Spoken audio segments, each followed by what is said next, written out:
All right, everybody, we'll get started.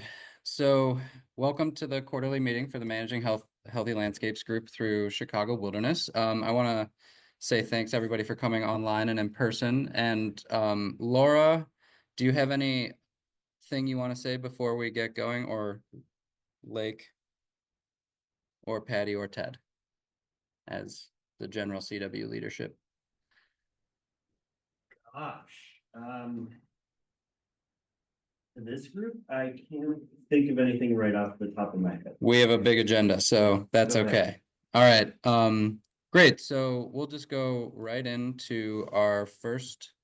Well, first of all, I want to say that we have about 10 minutes for each topic to talk, and then maybe 5 minutes or, within a 15-minute window for each presenter so that we can get through everybody's updates. This is sort of a touch point meeting, and if there's something you heard that you're interested in, the resources are here to reach out for further discussion, but we can't get into like 15 minutes discussions about prescribed burning today. This is more of a overview so that you know who to reach out to if any of these subjects are interesting. So with that, Lake, you could advance the slides to the first presentation from Stephanie. And then we can go from there. Is she online? We may need to come back to Stephanie because she may be still getting here to UW Parkside. But Lake, you could go to the agenda slide. Yep.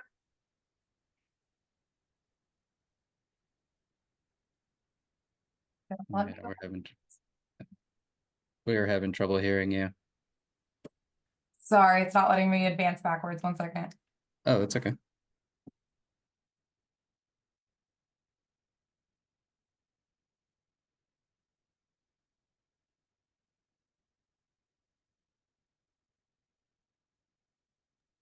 There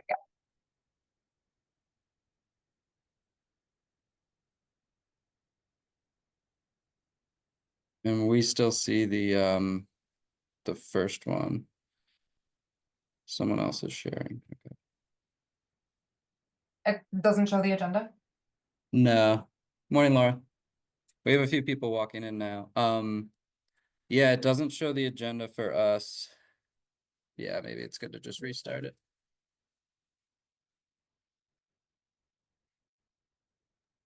How about now? Now it does. That's great. Wonderful. And we'll give Stephanie a minute. Yeah, you're good. No worries. You're scheduled to start at 35, so you have 2 minutes. Laura, I had mentioned if you had anything you wanted to say to the meeting, we have a minute now. All right, welcome. Thank you for being here and looking forward to the conversation and the presentations. Yeah, great. Stephanie, would you be able to jump in? Okay, great. All right. Lake is going to advance the slide, so you can just say next. Okay.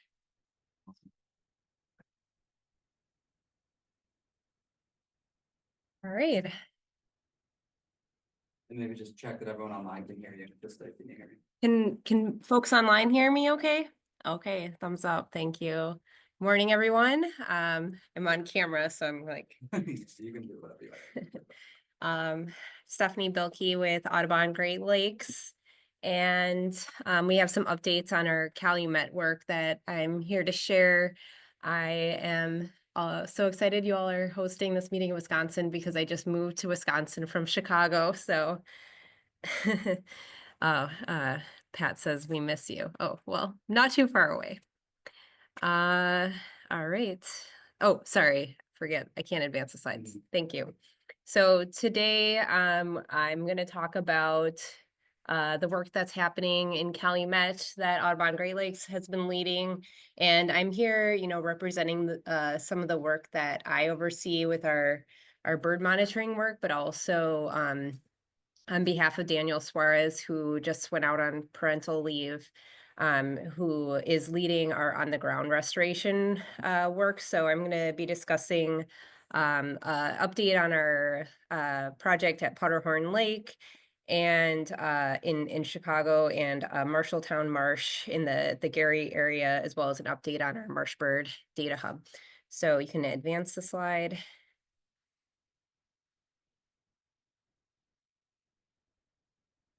Next. Oh, okay, thank you. So for those that are not familiar with Powderhorn Lake, this is just a map showing, where we were working.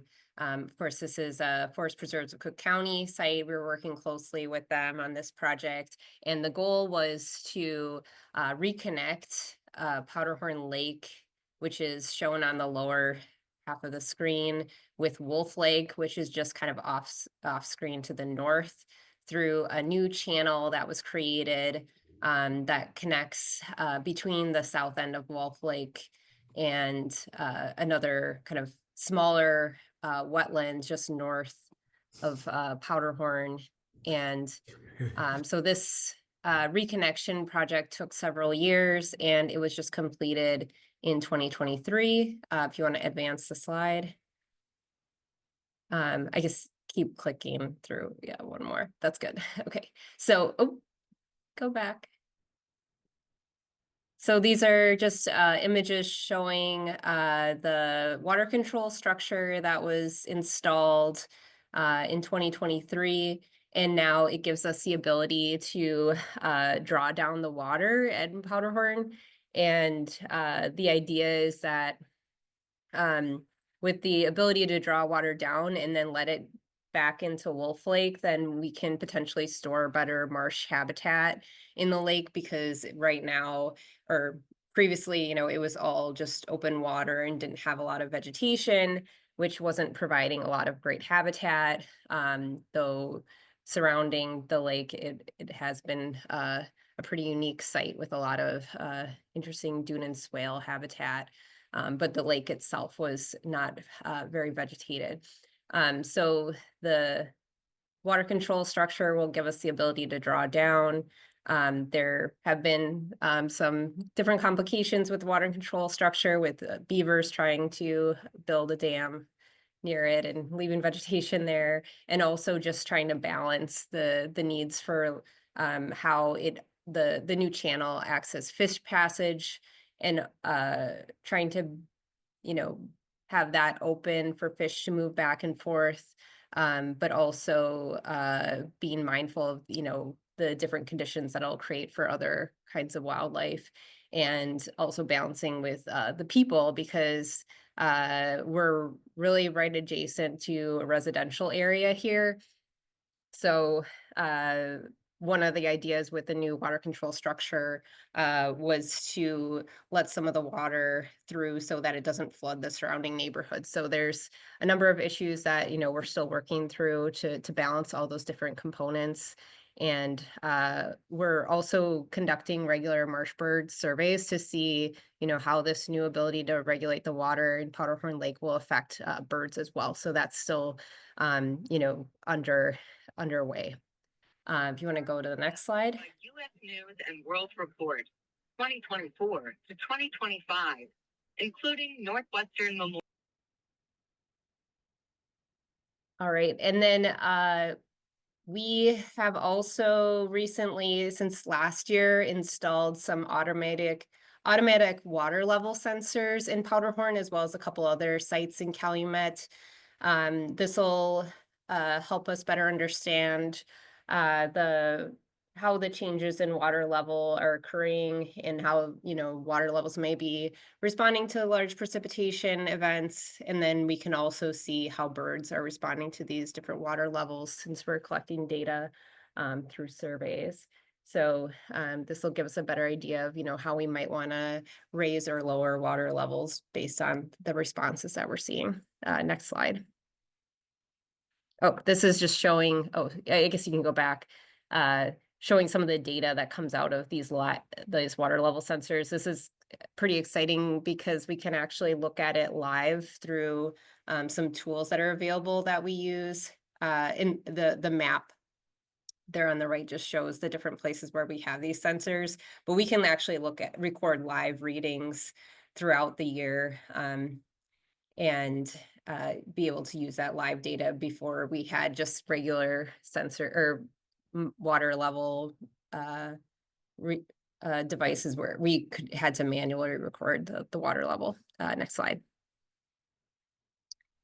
So just moving on to second project I want to highlight in Calumet, a big project that's been occurring with a lot of different partners, Wetlands Initiative, Shirley Hines, Lake County, and then on the right side of the screen are the different funders, of course, Little Calumet River Basin Development Commission. They're one of the owners of a lot of these areas that we're working in the Gary area. So they own a large area of land, and really they're set up to make sure that there's structures in place to prevent the Little Calumet River from flooding nearby neighborhoods, but they're not really necessarily, equipped to look after the environmental needs of these sites, but they provide a lot of really great potential habitat for birds, and are already being used by a lot of birds and other wildlife.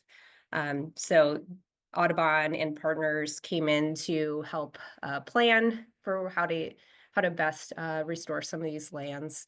And over the last several years, a lot of work has been done to put together bigger plans to alter the landscape and make it even better for birds. So if you want to go to the next slide. This is just showing kind of the large area that we're working across, and some of those areas that are kind of popping out with the little bubbles are kind of focal sites where there are wetlands or potential for wetlands, and it all follows along the Little Calumet River. So on the west, there's Highland Rookery, and then on the far east is Marshalltown Complex in Hatcher Park, which Hatcher Park used to be an area, well, an actual park that was used by residents to recreate, but it has kind of become defunct over time since it hasn't been well funded. So just going to highlight in this couple slides the work at Marshalltown. So if you want to go to the next slide. Oh, and with the note about Hatcher Park, our team saw it as a great opportunity to connect with neighboring communities. And so we work with our Wild Indigo nature explorations team, led by Jen, who's in the bottom right. And she's on the ground working with people over many years, trying to get feedback on, what people want out of park space. And that's really given us some good ideas to not only be focused on, the habitat restoration itself, but how to engage the communities and come to where they are and see what they want out of the space as well. So work is underway to continue to collaborate with those communities and also be mindful of restoring their recreational space, as well as the work that's happening for wildlife. So next slide. This is just a closer view. You can see Marshalltown is kind of mostly that area below that purple straight line, which also designates the path of the Little Calumet River. It was, dug in as a straight channel, but that's not really, benefiting a lot. You can actually kind of almost see the natural path of that river with that it used to take, where those little bends that follow the tree line. And our idea is to do some work to re-meander the river and provide more natural habitat. So it's kind of basically south of that purple line is former agricultural, and it's a little bit of a desert as far as providing habitat, but basically we've been working on plans to evaluate what we can do there to create new habitat. If you want to go to the next slide. And that yellow area is Hatcher Park at the top. So we recently completed a 60% design with a consultant, and this is what we have come up with so far. So you can see different areas that are designated as prairie and wet meadow and emergent marsh. Right now, there really is no emergent marsh at all. So we assessed this site to see if it would make sense to do bird surveys at, and we didn't find any emergent marsh. So we're really starting from scratch here to develop new habitat that'll provide, you know, what a lot of birds will need in the area, because there are a lot of wetlands in the surrounding Gary area. So expanding habitat that'll provide even more areas for birds to breed and to use during migration and wintering. So that's where we're at with this project so far. The next stage will be to actually implement some of this on the ground. And so that will be coming next. But I think next slide, I'll just do an overview of our marsh bird surveys if I still have time. Oh, great. Okay. I'll try to run through this quickly. Our marsh bird monitoring program started in 2015, and we work across the Calumet area. You can see all the little green dots on the map are areas that we've been surveying in that time, and we have racked up over 30 sites in Indiana and Illinois in the Calumet, and work with over 15 partners. And out of all of that data collection has come the Marsh Bird Data Hub, which is that map that you see. That's just one of the tools that we provide to share the information that we've collected with land managers and the public. This is available to everybody to look at, and the lines at the bottom are the trends in marsh bird occupancy over that's showing over the last 5 years. But now it'll be updated for 2024. Should be coming out in the next week or so. You want to go to the next slide? That's just a QR code if you want to check out the hub, but you can also just type into Google Audubon Great Lakes Marsh Bird Hub and it should pop up. So next slide. This is just quickly when we're talking about our focal marsh bird species, who we're talking about. So there's 17 different species, including our secretive species like rails and bitterns, a couple species of herons, waterfowl and songbirds. Next slide. And as of our most recent monitoring season last year, we're just reporting on the results of that now. We found 15 of those 17 species in Indiana and 12 out of the 17 in Illinois. We do have more sites in Indiana, so that might be, you know, one of the reasons we find more species. In Indiana, our sites that did fared the best in 2024 with the highest species richness were DuPont, which is a site managed by the Nature Conservancy, Great Marsh, which is part of the Indiana Dunes, and Willow Slough, which is managed by the Indiana DNR.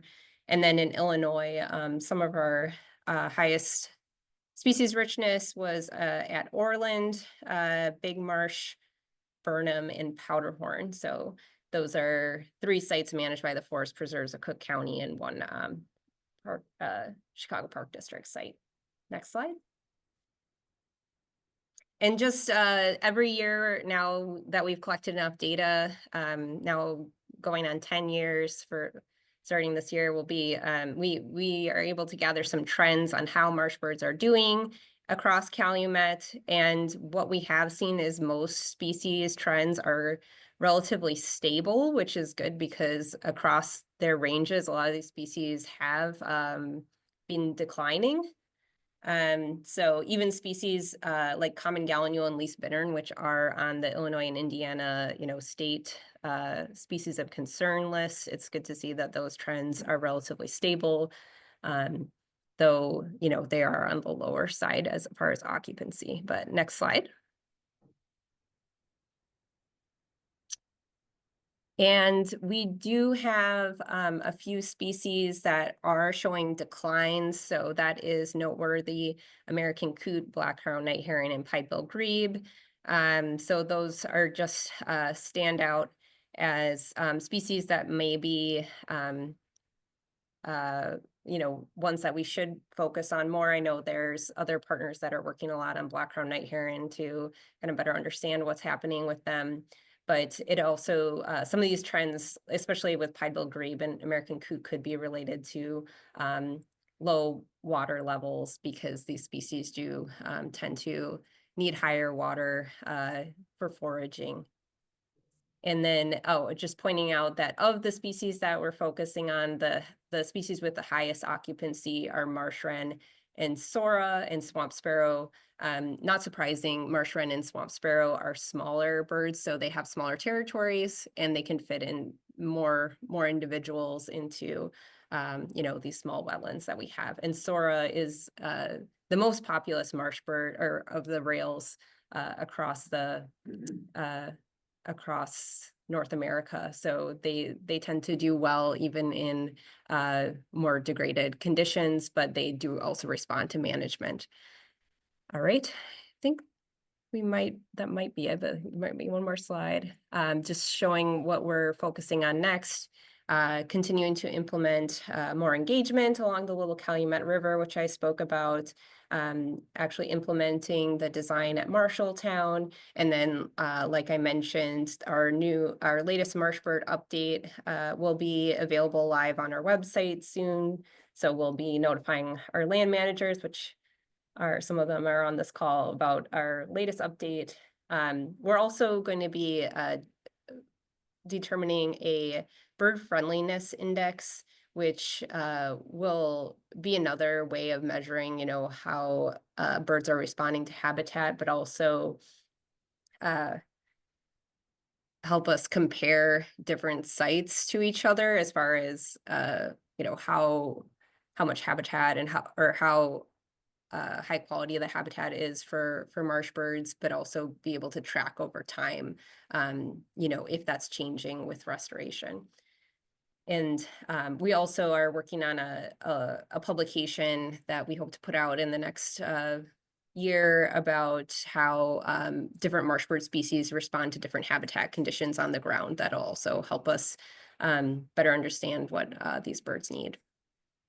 So that should wrap it up. Yeah. And we have time for like a couple questions, because I think, you know, we are missing one presenter today. So we could take a few questions, and then Gretel, would you be open to speaking until about 10:20 about plants of concern? And then we'll go to John's prescribed fire update. Sure. Yep. Great. But anyway, if anyone has any questions for Stephanie, yeah, Patty, go ahead. Yeah, Stephanie, I'm curious about those sensors, those remote sensors you were talking about. Wait, and we're how having a little trouble hearing you, Patty. Sorry. the remote sensors, the water level sensors, I'm curious how they're holding up and how they perform and how expensive they are. Okay, I think I heard the question was, how well are the automated water level sensors holding up and how expensive are they? Is that right? Yeah. Okay. Yeah.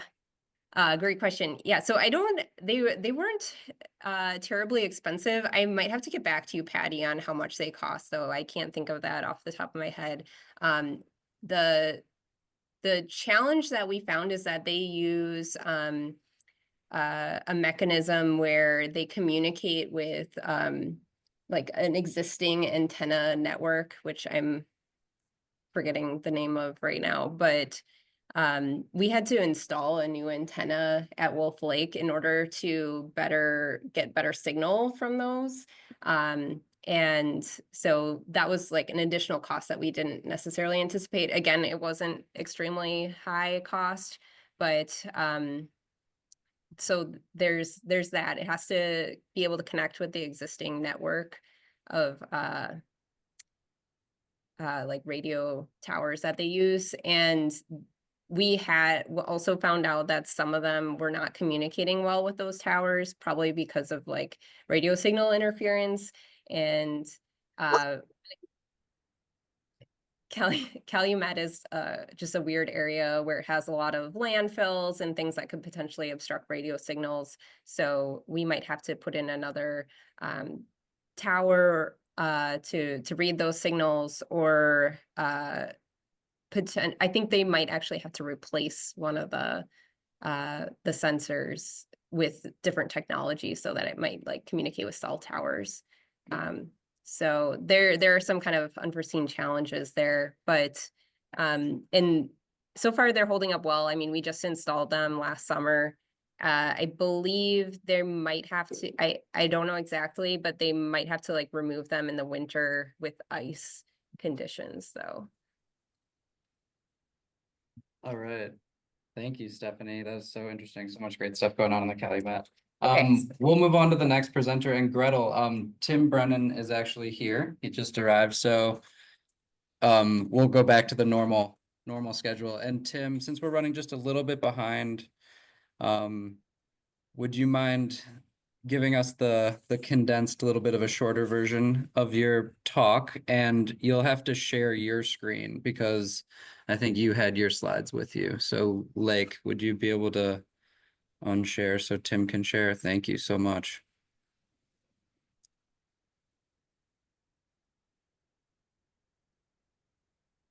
And so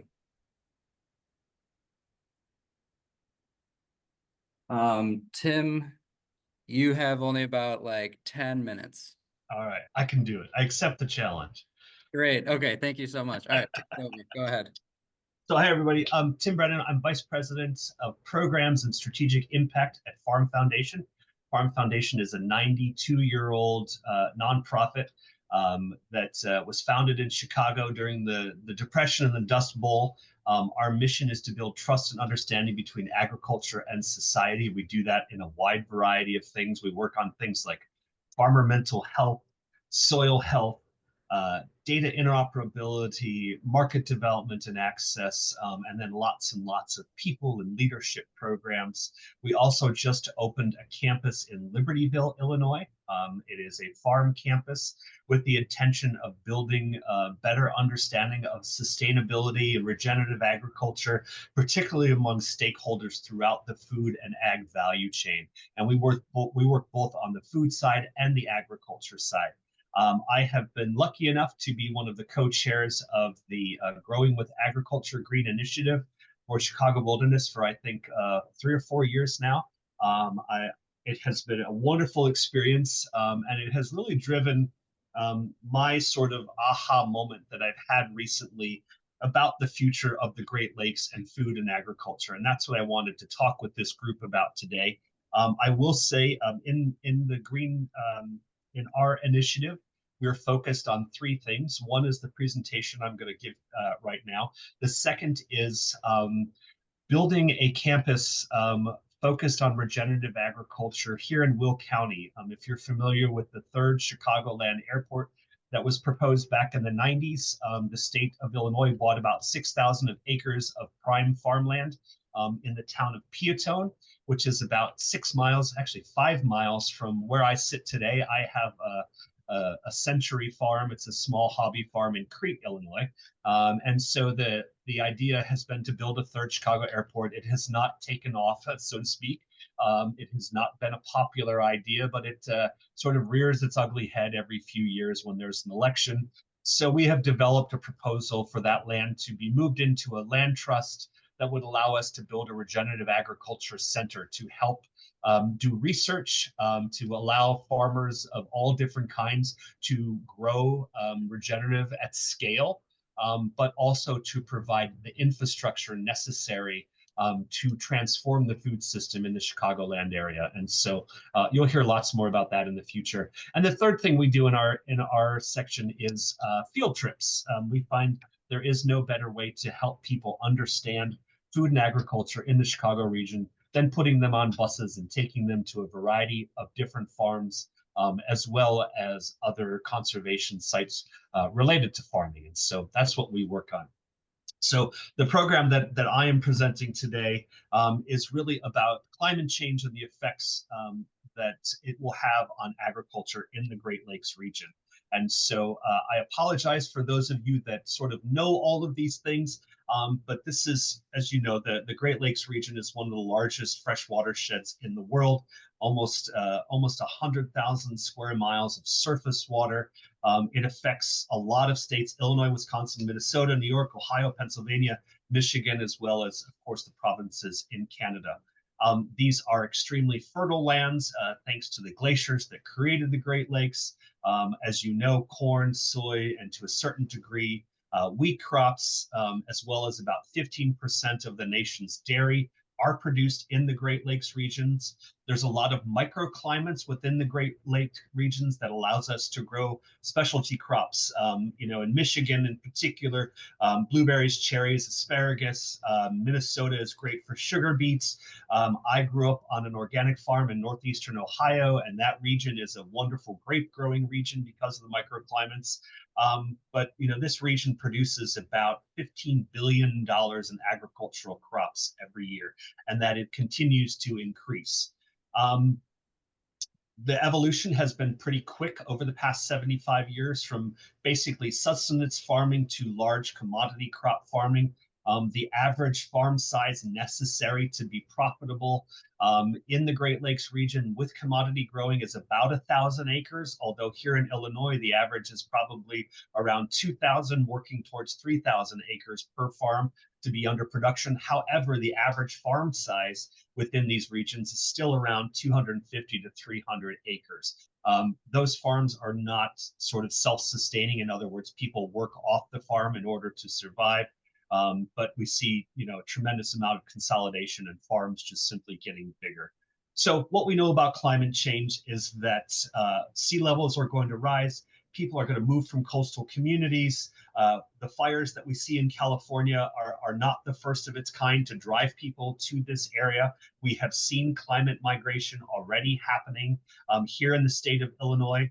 We were predicted to have another decline in population because of taxes and people moving to the south, because of retirements of baby boomers and things like that. But we've actually seen last year was a growth in population, and some of that can be attributed to people moving here, making the conscious choice to live in a place with a more mild climate and access to plentiful resources like water. Since the 1950s, temperatures have increased in the Great Lakes regions by 2.3%, but we're anticipating a 3 to 6% increase by 2050 and up to 11% by the end of this century. Along with those air temperature increases, of course, we're seeing water temperatures change, which are causing significant changes in the lakes. But the trending over the areas, it will certainly be pronounced, but not nearly as severe as in other areas of the country. And because of the water resources that we have, we feel, and we are proposing, that this region will become the most important growing region in the United States. But there are other changes happening to affect this as well. I'm going to skip over this for a minute. Soil health is a major component of agriculture in this area. You don't need a lot of inputs to produce great crops here. Of course, because of inputs, because of chemicals and other things that we've done, we continue to overproduce things like corn and soy. However, there's been massive changes over the past few years in terms of who our customers are to buy those products. And increasingly, we are losing our customer base. We are also losing competitively to South America. Brazil and Argentina are outproducing the United States. They're likely to continue to do that. We are no longer the biggest producer of commodity crops in the world. And we only have the ability to produce one crop at a time, whereas Brazil, Argentina are able to double crop every year. They certainly have their own issues. I'm not saying that their production is any more sustainable than ours, but in terms of the mass amounts of commodities that we produce, we simply do not have the customers. China is unwilling to buy those commodity crops from us. New markets are unwilling to open for us. So, for example, India is not interested in becoming a commodity trade partner with the United States. So right now we're probably sitting on one of the greatest farm tragedies to happen since the 1980s, simply because we're overproducing and there's no one to buy those crops.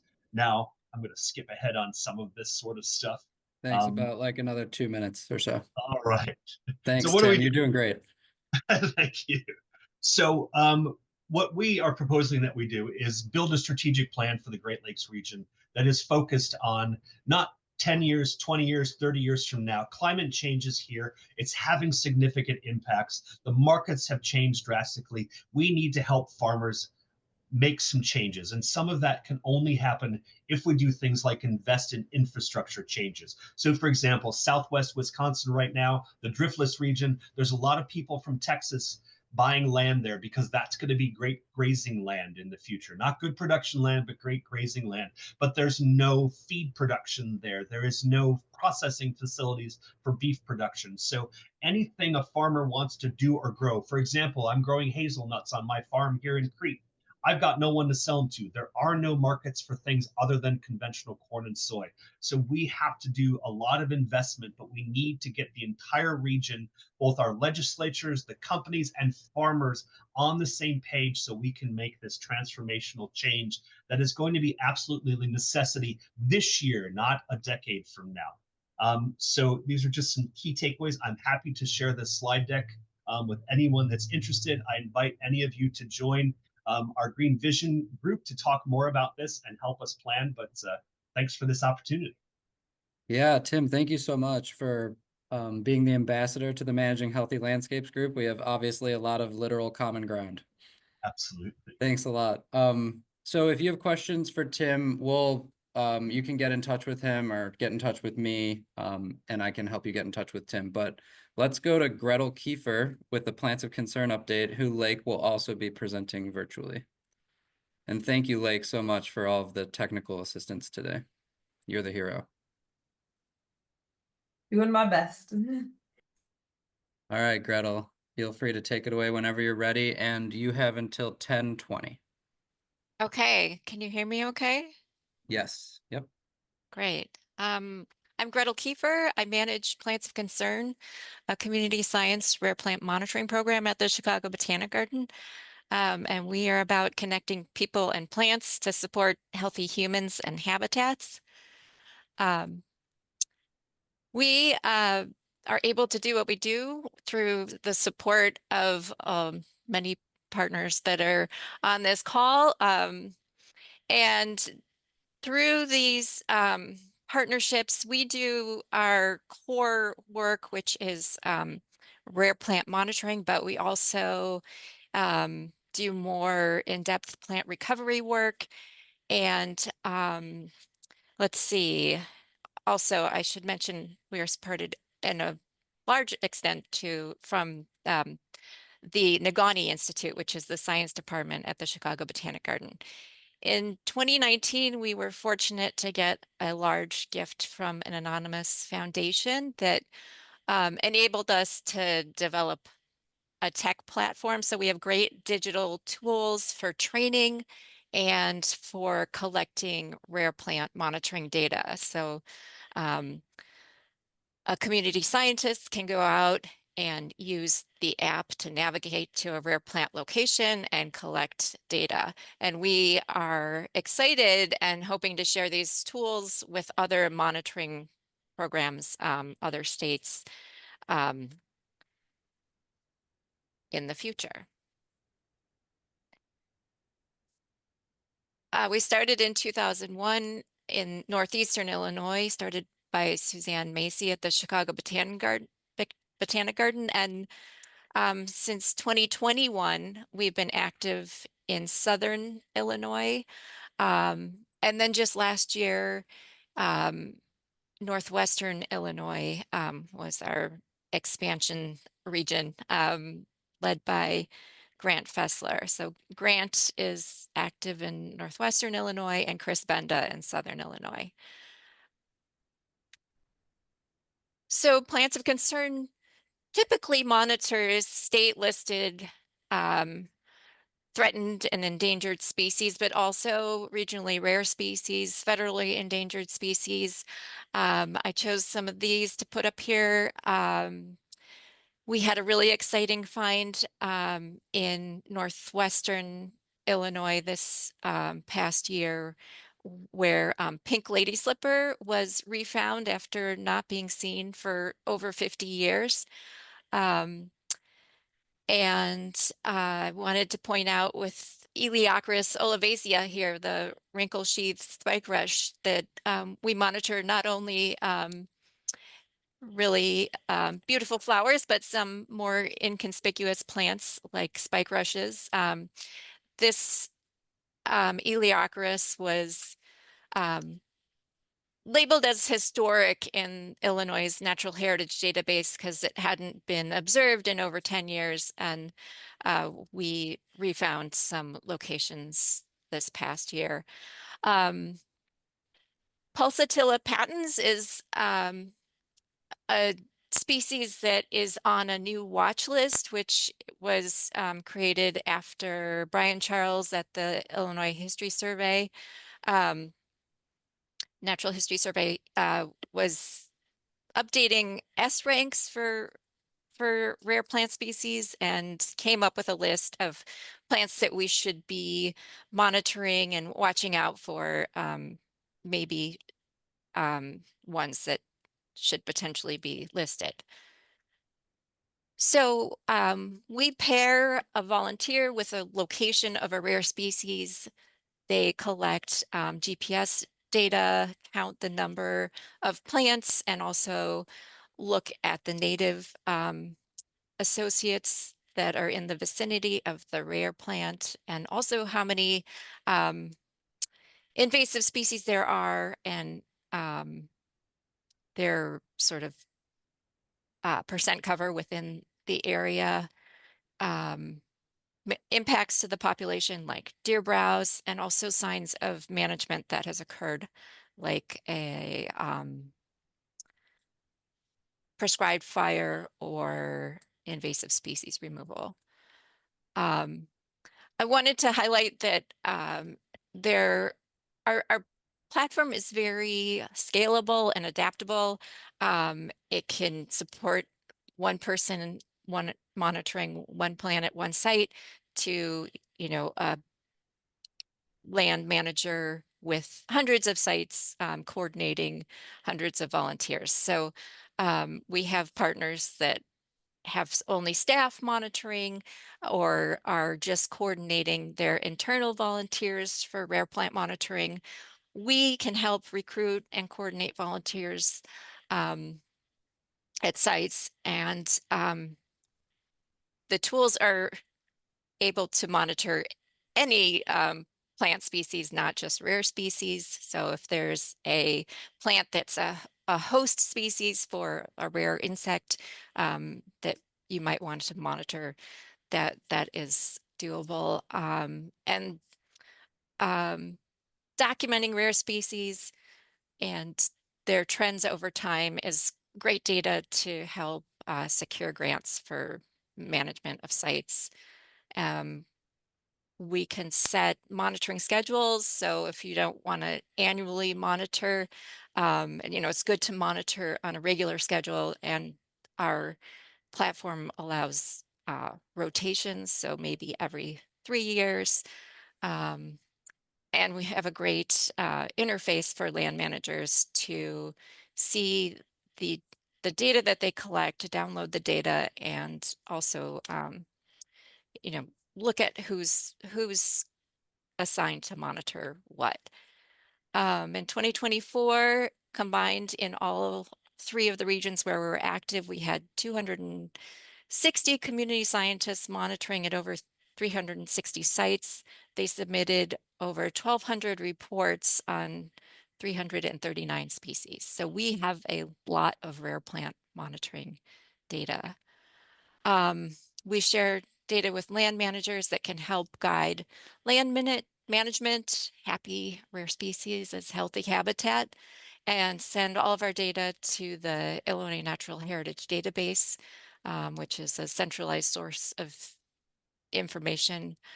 Our data get used for the review of species every 5 years to decide if species stay threatened, move to endangered, go on to the endangered species list, or in some cases move off of the list, which is great to see. We share data with researchers. And also really exciting to me is the recovery actions that we are involved in, seed banking efforts, seed collection and propagation, and genetic augmentation of declining populations, and then also the ability to pair land managers across boundaries to share seeds if they have rare species in common.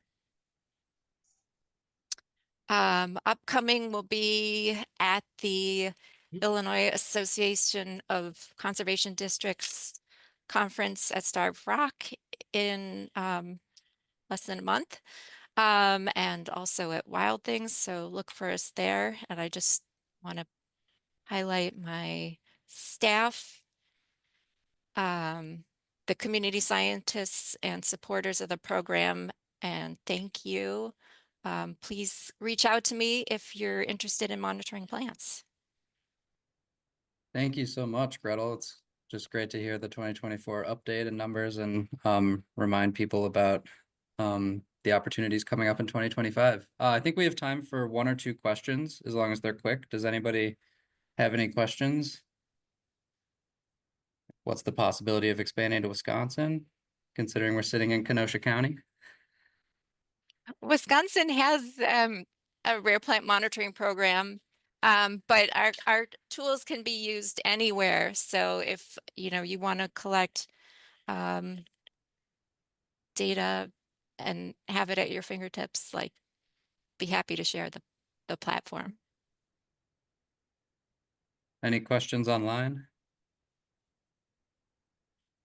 Okay, well, I don't know if anyone had any, but if there's anything going forward, just reach out to me or to Gretel directly. And furthermore, as someone who's used the app in the field monitoring a dozen rare plants at a couple sites, it's really easy and really effective. So thank you, Gretel, for everything that you're doing. Thank you, Matt. And then we'll move on to our update from the Prescribed Fire Working Group with John, who I think just joined online. Thanks for joining us, John. When you present, just tell Lake to advance the slide for you because she's sharing the presentation. Oh, okay. You hear me all right? We can hear you, yep. Excellent. I apologize for the giant head on the camera here. I'm like the Wizard of Oz here. I'm at the Brookfield Zoo. We're hosting our 11th annual Conservation Corps Career Fair today, and I'm stepping out to jump on this meeting here to share some information with the group. And the Botanic Garden is actually here today as part of our career fair, so good to see those folks. Next slide, please. So I want to jump in real quick with a update on the Chicago Wilderness Alliance Community Wildfire Preparedness Plan, and then touch base on the regional crew boss, burn boss training that we have started to work on. Next slide, please.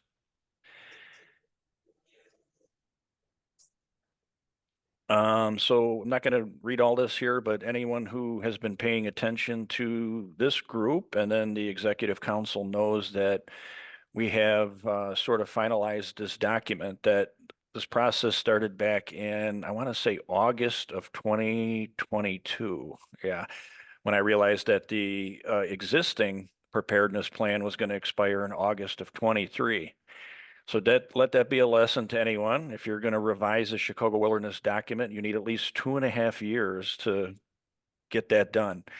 And it's not for lack of trying and people wanting to be helpful. It's just the amount of time it takes to, sort of get all the cats herded. But it was a really enjoyable process, and it was just great working with everybody from the region to get this done. We presented to the executive council, and the executive council approved the document. But the CWPP is here to provide guidance to us in the region. In particular, next slide, please. The 6 counties that this document covers. I know part of the idea behind this was if we could get this document done and updated, and then we apply for grants, which we are working on now, but then there's a whole lot more to that story, which I'll talk about briefly.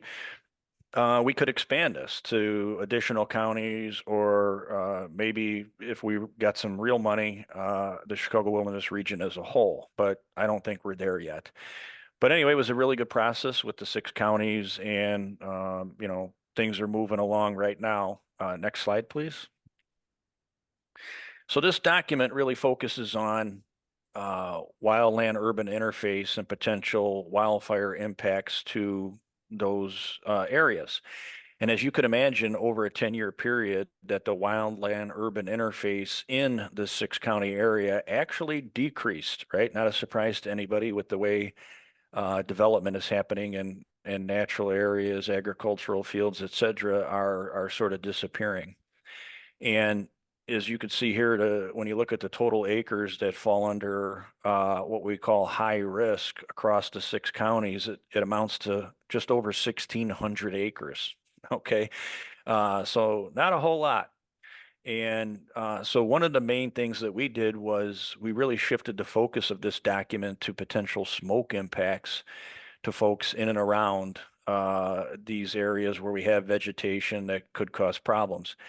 I don't know how many of you saw in the news late last night or early this morning, but we had a pretty significant wildfire down in the southeast part of Cook County last night that actually shut traffic down on southbound I-57. And so that's an example of why this document is important and why we need to obtain additional funding so we could do work to help mitigate some of these wildfire risks and their impacts to these urban areas, right, that we're all managing lands within. All right, next slide, please.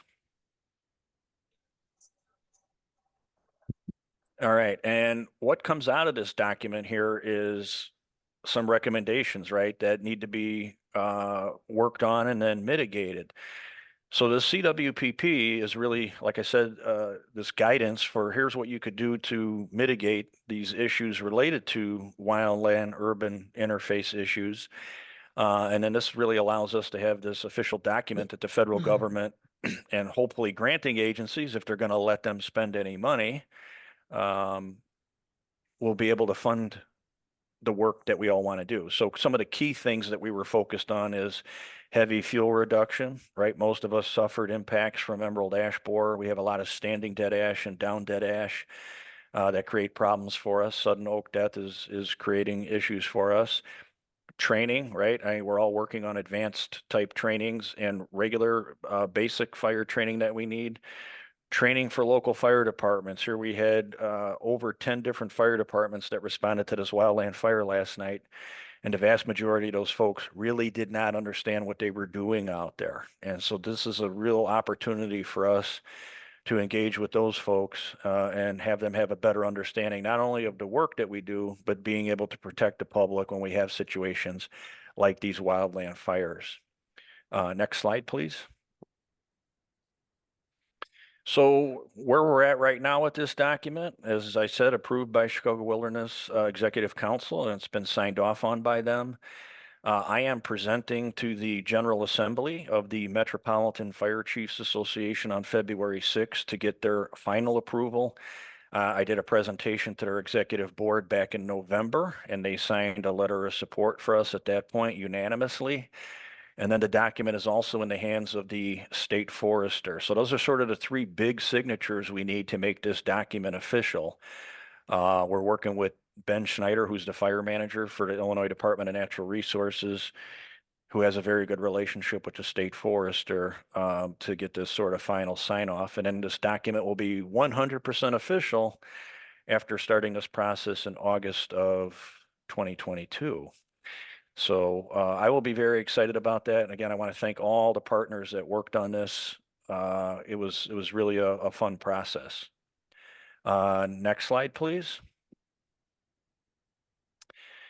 So next steps, one thing that we're working on is compiling a proposal for the U.S. Forest Service Community Wildfire Defense Fund grant, which again, we don't know what's going to happen on a federal level. Anyone's guess is as good as ours with the circus that's landed in DC. And but we're going to keep plugging away. We're working with the Chicago Regional Tree Initiative. So thank you to the Morton Arboretum and that team for taking the lead on being the primary sponsor on this. And again, all the other folks that are working on this with me and the organizations that are involved. Even if we don't get funding or they maintain this pause, we will have a very good document on the shelf for the next time something rolls around to be able to move forward with, providing or applying for funding. So again, some of the things that we're looking for are just what we were talking about in the CWPP. That's what that document was about. And here we're trying to use it right away. Even the ink isn't even dry on the signatures. And we're already taking that document and trying to get additional funding up to $10 million with only a 25% match. So that would be a huge win for us, not to mention it's not a terribly competitive grant compared to others because at least there was a big pool of money available. Next slide, please. Advanced burn training. So this is something else. Take my hat off if I had it on here to Patty Vitt from Lake County Forest Preserve, who has been a catalyst to get this ball rolling. This has been a dream of mine for a really long time, and so I appreciate that Patty said, "Hey, let's get this ball rolling." And so we started working on this with a small working group, including Patty, myself, John Peters from McHenry County Conservation District, and then some of the outside experts, consultants that we worked with on the CWPP. Patty's team, Patty was able to come up with some funding through the Lake County Forest Preserve Foundation. And then, we've all recognized that we have the Chicago Wilderness crew member training, but we need a crew boss and a burn boss training. And so we're trying to develop that training that's going to be relevant to us here in the Chicago Wilderness region. Not to throw out NWCG, recognize the importance of that, but that we want this training that's going to be much more applicable to the areas that we're working in and understanding how that works. Next slide, please. So these are sort of the components that we're working on developing. And again, this is going to involve a much larger group. We're just want to start out with not too many cooks in the kitchen. We want to get a solid outline in place, and then we're going to bring in sort of everybody else because we need buy-in, and then we need other people's ideas and thoughts and help to carry the water on this for sure. Next slide, please. Okay. Again, we want to establish a standard and accountability across the region, improve local access to training, right? Right now, a lot of the NWCG stuff, some of it you could do online. Otherwise, you've got to sort of move heaven and earth to get folks to come here and teach it, or it's pretty expensive. That's the other piece. Build leadership. That's one of the key things. We've had a lot of turnover at our agency. I know that's the case with Patty at Lake County, and we need more burn bosses in order to get more fire on the ground. And then, of course, we want to ensure that, as I said, things are more locally developed rather than talking about box canyons and winds off the Pacific Ocean and helicopters and that. We all know if we got a helicopter coming out to our fire, we got a lot of problems. So we don't even want to entertain that idea. Next slide, please. All right, and again, thank you to the Lake County Forest Preserve Foundation for starting some of the seed money here. We're also asking for additional funding in this grant application that we're doing, and if not, we'll be knocking on others' doors to see if they can, come up with a few dollars to contribute towards this. As I said, working with consultants because we've got to build this up, from where we're at with the basic CW training to cover crew boss and burn boss, and we will be organizing meetings here down the road. Next slide. We're going to be sending out a survey. So all of you folks on here, I'm sure, are going to get this, other land management agencies, other stakeholders that we put together to sort of assess what's going on, how you feel about things. And so that's going to help inform our creation of this outline before we get to the point where we're going to pull together a larger working group meeting. Next slide. All right, two things I didn't cover, but I just want to throw out there. In my role as the president of the Illinois Prescribed Fire Council, we are still diligently working on updating legislation related to liability and insurance stuff. So working with folks from the DNR and that and some lobbyists to convince folks that we need to keep things going there. And then the other thing that we're working on as the fire council is hiring a full-time executive director. So that's something that you should be hearing more about if you're in the fire part of conservation work down the road here, hopefully sooner rather than later. At this time, if it's okay with Matt, take a question or two if time allows. Yeah, you have till 10:35, so 5 minutes for questions if anybody has any online or in the room.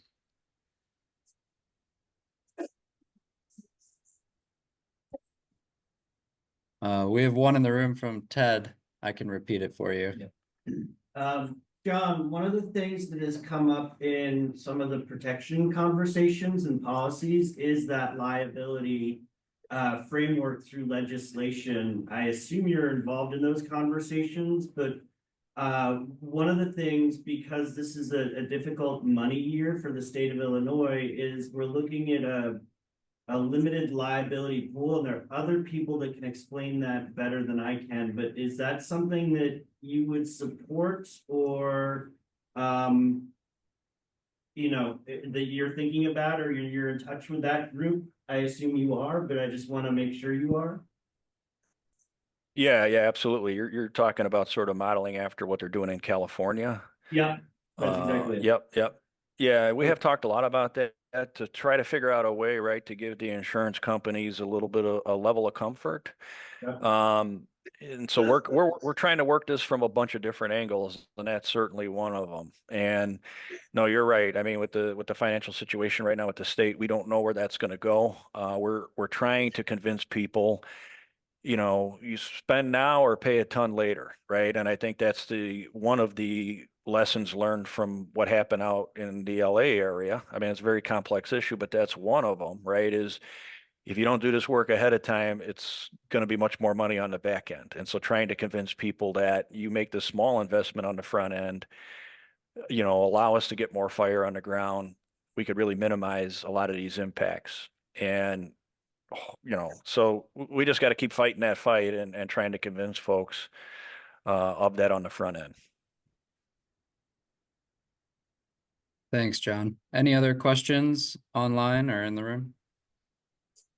Can you ask Patty about they're going to do additional courses for the smoke management? Oh yeah, the smoke management course that was offered to some around, people were wondering if courses like that are going to be coming up again. And Patty, you can take that one if you want, or John, either way. Yeah, I would defer to Patty on that. I would just say that we're hoping to have that sort of level of course incorporated into the training we want to do, and maybe not so much the NWCG part, right? But that we would model it towards what we do. But I'll let Patty speak to that since she's leading a charge on it. Yeah, I think it's, as John already kind of, I hope you can hear me, as John alluded to, getting this kind of course together is not going to be, it's not going to be very quick. It's going to take some time to actually get it together and get it where we can actually implement it. So in the meantime, for sure, Lake County, I'm hoping now that we have a model in place for how we can do it without assuming too much liability, that we'll be able to offer both a basic and an advanced course for, once a year or so, coordinating with McHenry County, who also has been doing that, so that we get a broad coverage of the types of courses that are needed. So that's my hope. And then hopefully in the future, this course will supersede that once it's fully in place. Thanks, Patty. All right, well, thank you so much, John, for being here to give us an update on the working group work here, and congratulations on the report. A lot of hard work. Can't wait to take a look at it myself. All right, so next we'll have Dan Carter come up from the Prairie Enthusiast to talk about ecological restoration at McQuanago. I think that's how you say it. Great, and then you'll just have to ask Blake to advance the slides for you. Thanks, Matt. I'm sort of, let me back up. I see myself on the camera. I'm sort of new here. Matt reached out to me. So I should say at the beginning that the Prairie Enthusiasts is a land trust that works primarily from far southeastern Wisconsin, Kenosha County, up to the Twin Cities and Mankato in Minnesota, and from kind of the St. Croix Valley in northwestern Wisconsin down to northwestern Illinois. So we don't really have a presence in northeastern Illinois, but we do in southeastern Wisconsin. We're chapter based. So southeastern Wisconsin has a chapter called the Glacial Prairie chapter. I work for the Prairie Enthusiasts. I'm their ecologist on staff. So I work in that kind of broader region. We work not just with prairies, but with associated fire-dependent ecosystems. And we view a lot of those, though, kind of through an old growth grassland type of lens. So oak woodlands and oak savannas and associated sedge meadows with prairies and those sorts of things. I'm also a volunteer with the Glacial Prairie chapter. So I'm here in sort of both of those capacities, which is a little strange.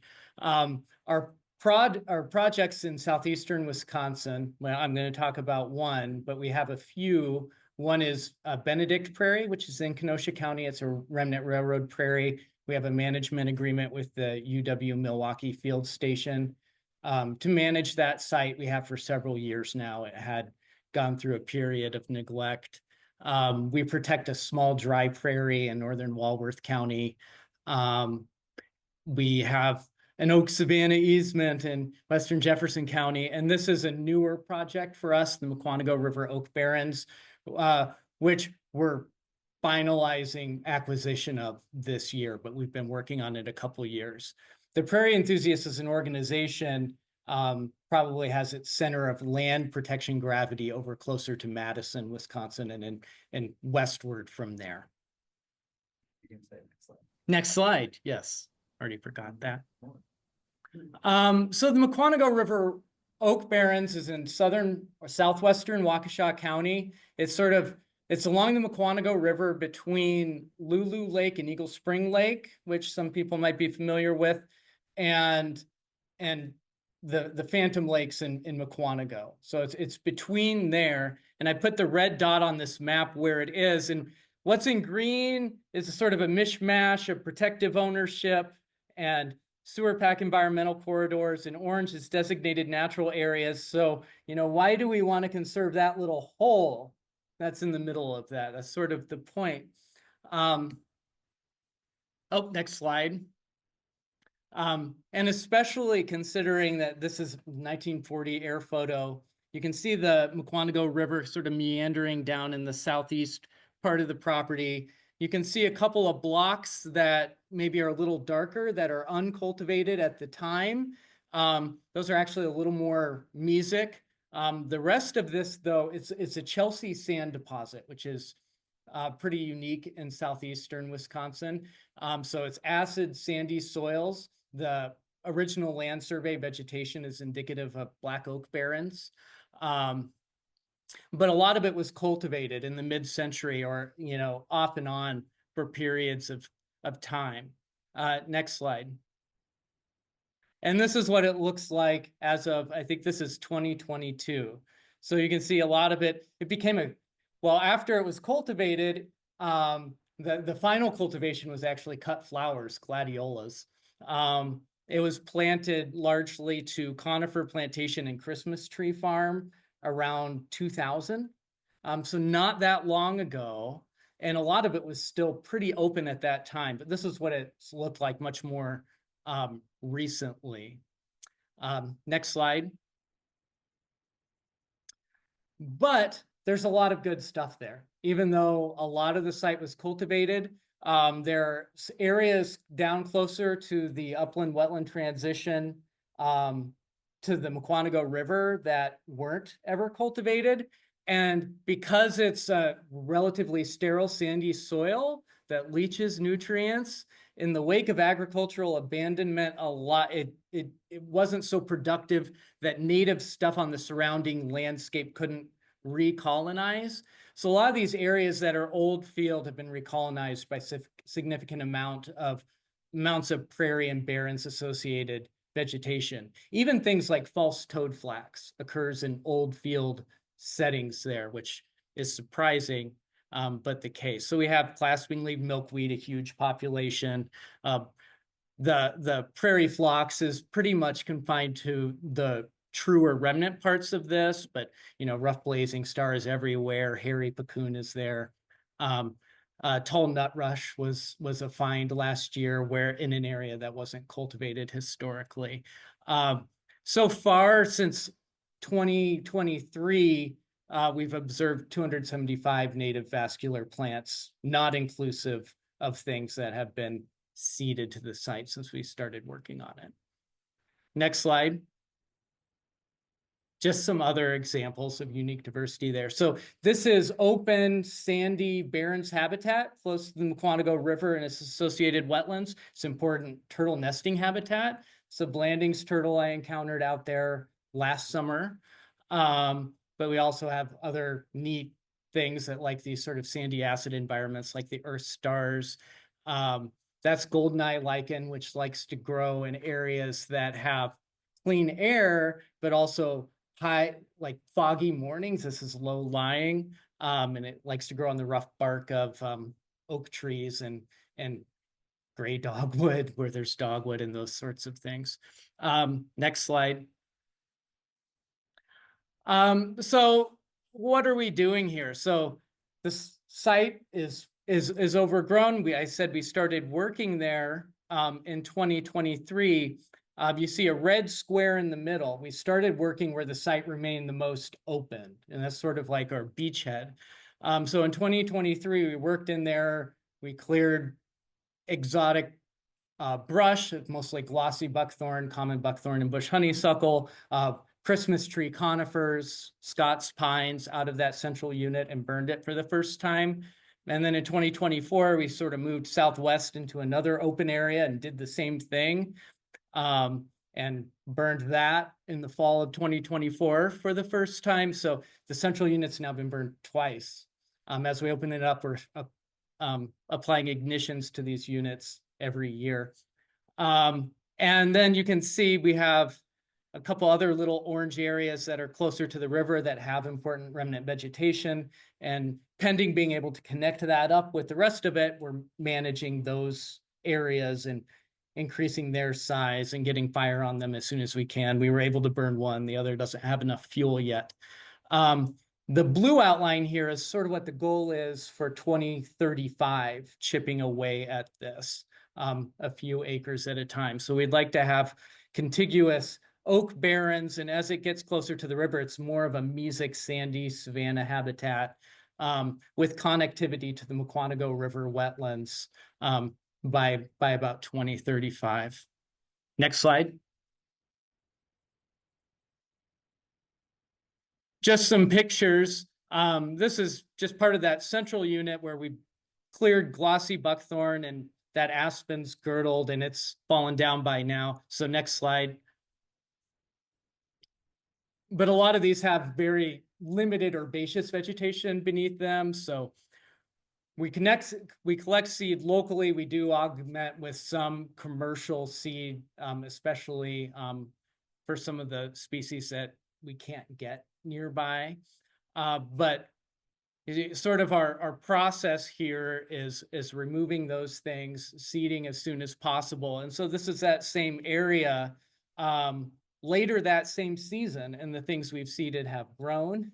And most of that is native grasses and sedges and forbs. And but we do have some things show up. So for example, in this area, it's a little more moist, and a bunch of Case's ladies trestles flowered there this year in the wake of that removal, which is not a common species in southeastern Wisconsin. It's about at its southern range limit. Next slide. But we're also experimenting with some new methods. So on this sandy soil, we're finding that glossy buckthorn in particular is very easy to pull if it's not large, and it doesn't cause a great amount of soil disturbance. Its root structure is not like common buckthorn. And another thing that we've observed happening there is that when we cut and treat glossy buckthorn in the fall and in the winter, the stumps still ooze sap in the spring.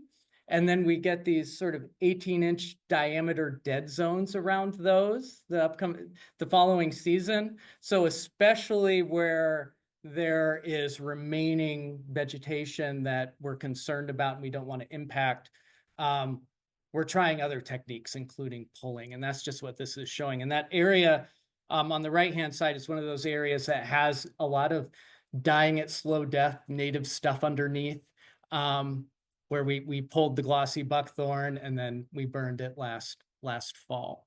Next slide. And we have a lot of pines to get rid of. And especially since, you know, as we work on this, we're trying to, you know, integrate all the things we need to do in restoration. So it's not just a matter of getting rid of the pines. We also have to have the seed available to put down on those footprints. And we also have to have the capacity to follow up with the hot mess that can occur in the wake of doing that. There's not really a market for clearing, you know, an acre or two of something like this a year for pulp. So we're at least at present, we're cutting a lot of Scots pines and, you know, piling them and burning them. Next slide. And just generally doing a lot of burning. So I mentioned we're putting ignitions down in the areas we clear on an annual basis in the dormant season between October and March, but we've taken late October opportunities the first couple of years. But this isn't a very productive area, and so these burns aren't complete within the units. It's sort of, we put ignitions down, and where there's adequate fuel, it burns. And this is done in conjunction with overseeding. The areas that are more productive, we want to burn out the thatch so that we can have a success with that. And that's something that Rich Henderson is actually going to talk about at the Wild Things Conference, sort of methods he's developed for overseeding into exotic cool season grasses. Next slide. And this is mostly volunteer based. We haven't contracted any work out there yet, but we will a little bit. But in 2024, for example, we had 44 people out there working, and they worked 625 hours, and were able to make a decent amount of progress. And part of that too for this site is, I mentioned, we're finalizing the acquisition of it. We also wanted to know as an organization that we had the capacity to actually make progress on the site before we acquired it. All right, next slide. Yeah, we can take questions here. This is just sort of what's guiding how we're approaching it, but I can take a couple questions. I can start, Yeah. and then Gretel has one.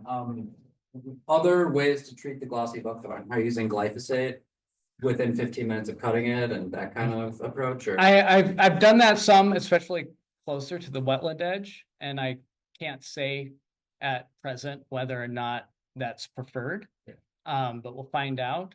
I really like pulling it in some of those. It's actually very fast. Kind of reminds me of bog pulling. Is it- Pull it out of a bog. Because you're not treating it, and you just lay it behind you, and especially if it's not big, you know, you have a decent work day of people, and it's pretty straightforward. And it just so happens a lot of things you don't want them to pull don't pull as easy.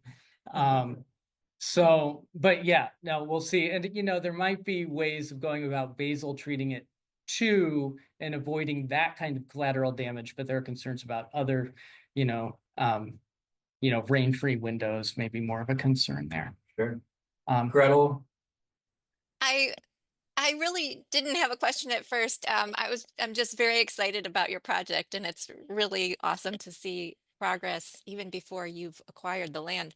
But is there opportunity to visit the site? Well, it'll be open to the public probably in the second half of this year after our acquisition is finalized. We're having a celebration related to that in July, but I think mainly for TPE members, it has pretty limited capacity. And we're hosting a Wisconsin Natural Resource Foundation tour there this summer.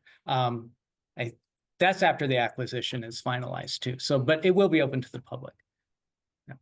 Great. We should move on to Bob's Bird Conservation Network presentation, but the prairie enthusiasts and Dan have been wanting to be a part of the Chicago Wilderness Network. So if you do want to get out to that site, I mean, join the prairie enthusiasts, or I always forget the name, the Natural Resources NRF Foundation. Lots of awesome field trips in Wisconsin. Right. They famously have great field trips in Wisconsin, going to some of the best sites. All right, great. So Bob, are you here with us? And I thank hope you so. much, Dan. Can That you was a hear me? great presentation. We can hear you. All right. So just make sure to tell Lake when to advance the slides for you. I'll do that. Thank you so much. I think everybody kind of knows what BCN is and does, but just very briefly, it's a coalition of about 20 different groups. It's totally volunteer led. We have approximately at this point about 200 bird monitors in the field annually across the 6-county area. And I apologize to the southern Wisconsin and northwestern Indiana folks, because when we started all this, we probably didn't have the level of contacts that we needed to engage. So that's why it is at this point a primarily in northeastern Illinois database. But we'd like to change that, I might add. So the project has been going on actually since 1998, but the database that was most recently published with the population trends for the region is actually ranging from 1998 through 2020. And since then, we've had 4 more years of data. As you can see from the data on the right side, it's a very, very large database. I'll put a link in. If you can't find it, you can just simply Google Bird Conservation Network and look for the trends analysis to see the historical analytics that we did about population changes. Next slide, please. So one of the conundrums was the database has gotten so large and so complicated that we believe that we have to upgrade it to make it more accessible, especially to the land managers and researchers, than it has been. And so we're in the process of that upgrade right now. We've gone out, we raised some money, and we're actually working with a potential contractor about how we can upgrade and improve the accessibility and the utility of the database. And these are some of the questions and some of the goals that we have for that upgrade. And as I've already said, we want to make it easier to get into, easier to drill down into. We want to improve the range of sort options pretty dramatically.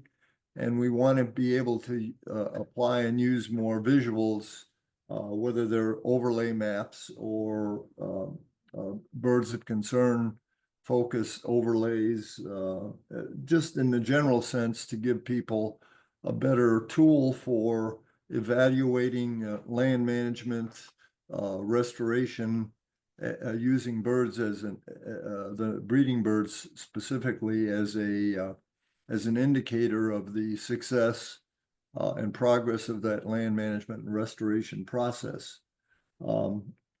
You probably all know this, but there are about 140 species that regularly nest in the Chicago Wilderness region, and most of those are regular and or abundant breeders. There are some now that are starting to expand their range into the Chicago Wilderness region, so they're not yet common nor abundant, but they're clearly from the south. Certain species are expanding their range northward. And we certainly believe that it's related to climate change, and we think it's a continuing process. So the species mix is going to change because on the other side of the coin, there are a couple of species where we're at the south end of their breeding range that we're already seeing that they are becoming less common breeders in the region. So it's a dynamic situation, and the database itself should be able to both ask and answer a lot of those questions. So that's our essential goal for this. And what we're doing is, after this meeting, I've asked Matt and Laura to circulate a fairly simple questionnaire to the land managers, to everybody in the room, so to speak. What do you want or what you need? And the flip side is, what don't you need? Because we'd like to make sure that our upgrade fits the needs of the people who are going to be using the data. Next, please.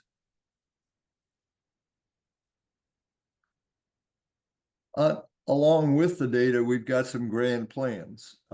And remember, this is, at this moment, pretty much all volunteer driven, but obviously the major goal for 2025 is to provide easier and more useful access to the bird trends database.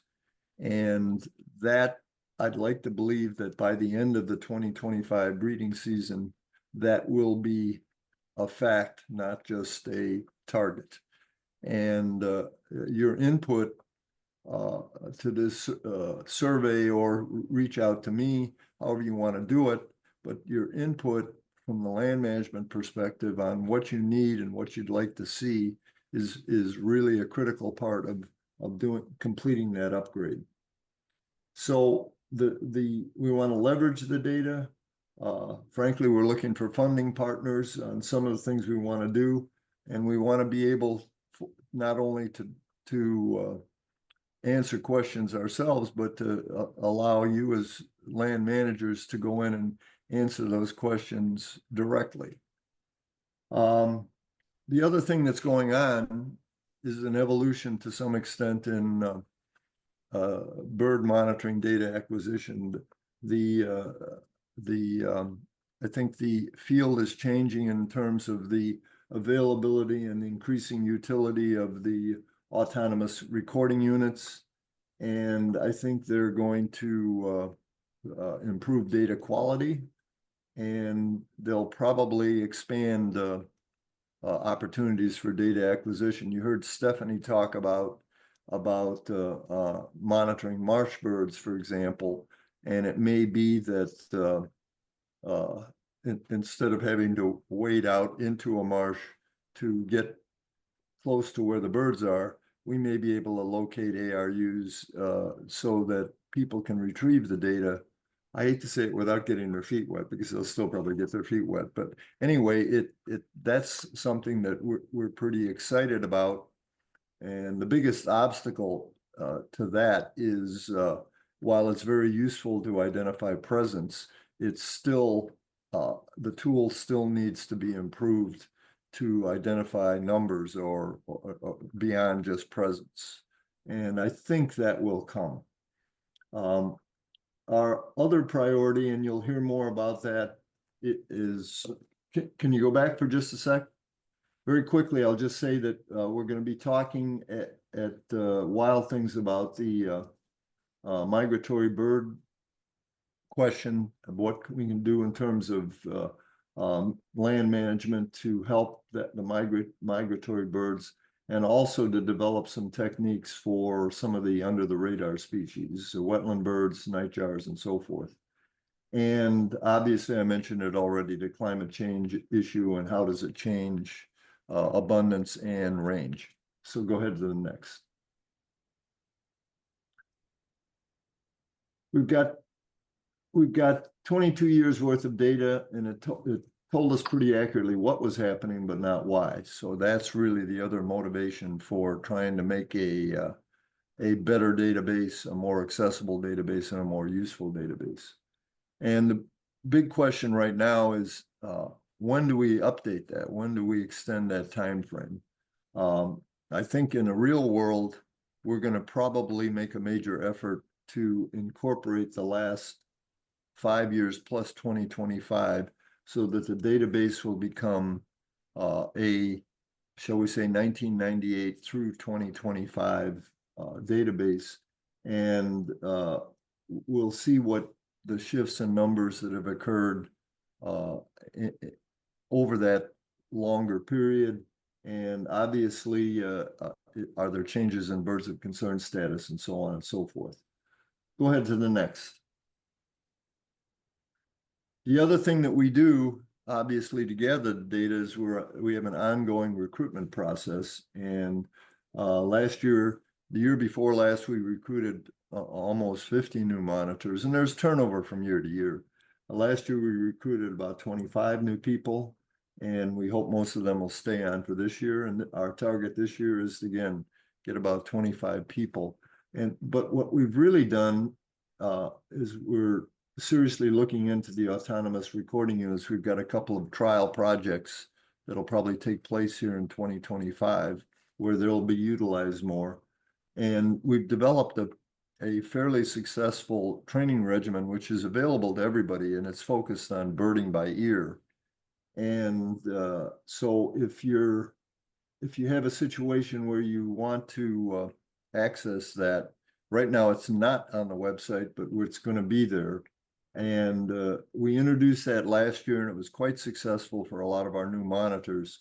And this year, we're going to enhance it a bit by adding a self-test feature to the training modules. And again, the focus of that is very precisely on birding by ear, because I'd say 80 to 90% of the monitoring data is based on hearing birds, not necessarily seeing them. I'm not sure if that's the last one or not. Yeah, it is the last one. So I'll happily answer any questions. I will just again say that we're going to be sending out through the Managing Healthy Landscapes team a fairly informal questionnaire, and we'd like land manager input on what you'd like to have, or what you don't think if there are things you don't think you need, tell us that. But we'd like to get a better sense of how we can make the continuing database more accessible and more useful to the land management and restoration community throughout the region. I've lived here I've been bird monitoring for 30 years, and it's still a fascinating thing. And I still believe, I guess I'm getting old, but I know I'm getting old, but I still believe that birds truly are the canaries in the coal mine in this situation. And if the bird species that occupy our natural areas and our less natural areas are doing well, then the habitats themselves will be doing well. And we look forward to getting your comments and questions. So if anybody has a question, I'll take it now and try to answer it. Yeah, does anyone have a question in the room first and then go to online? I do quickly. One, is the media at bcnbirds.org the best way to get a hold of the organization for questions or training? That works. I can share online my personal. I'll put it on the in the chat. That'd be great. I'll put in my personal email also, but media at bcnbirds.org does work. So it ends up in my mailbox. So okay. And any questions online from anybody?